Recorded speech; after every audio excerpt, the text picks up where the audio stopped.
kind of quickly to get you through that here. We did a lot of them with the same look and feel. You have the header record on the left, the details on the right.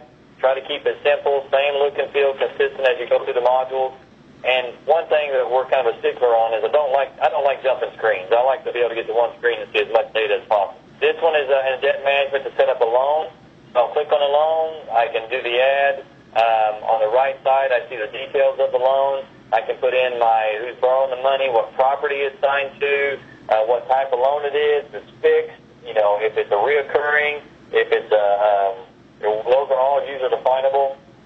I put in my start date, my end date. I can put in my lender information down at the bottom. I put in my amount. Principal pay, as the principal pay amount is how they're going to pay. It's going to be paid annually. Is the interest going to be calculated annually, monthly, daily? A little bit like late fee stuff, but it does a calculation based on how you're going to set it up. And you've got all the buttons right above it on the left where you can do amortization schedule. You can keep track of expenses, do a profit and loss on the property, so you can see the values going up and down. You can keep track of the insurance on the property, category codes, related information, and address book. So there's a lot of stuff to keep track on. This particular one is based on a loan. Kind of zoom in, we kind of covered a part of that there. You can set the fair market value of the property.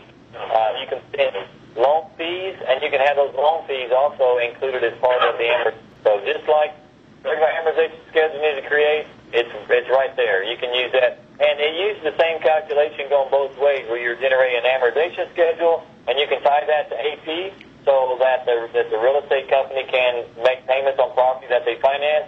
But you can also do it in a reverse. There's an option where that the tenant is paying you, that maybe they're buying the property from you, and you turn around and you're being the agent, and you're financing it, then they can actually set up and charge them and receive the payment from there. So you can go both directions. And then so that way it generates an AR record instead of an AP record.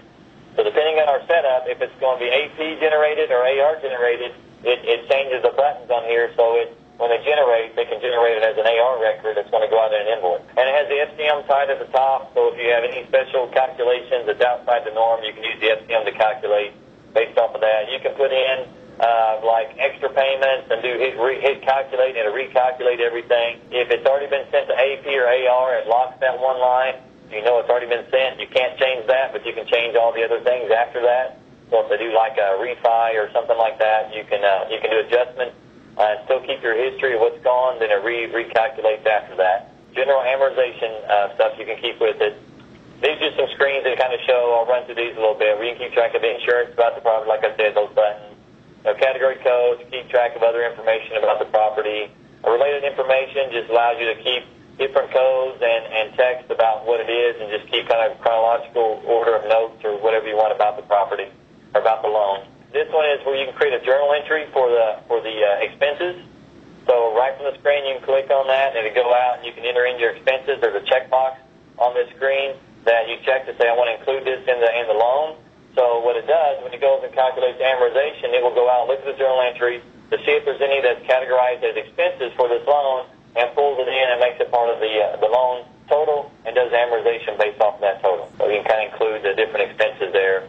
Keep track of a profit and loss. You can pull in about the property, what your purchase price was, what the current market value, and they can track up and down about the property and do the reporting off of it. Capital leases, tied to recurring billing. You can link things together from there, where it basically does like an amortization. It takes the recurring billing information, does its calculation for what the capital terms are, brings that value over and dumps it into the capital lease screen here for like the total rent, has our fair market value.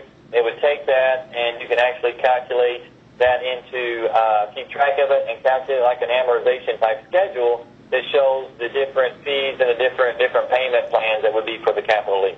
We've only had one customer that's really kind of used this. We added it as something that is a possibility.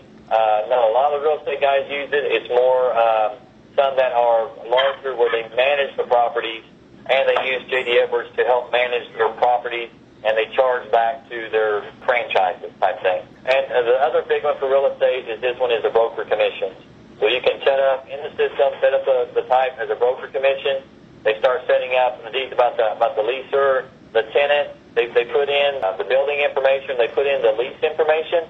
and at the top, and it will default in all of the lease information inside of the broker commission, and they can set up their different amounts of how they're going to be paid.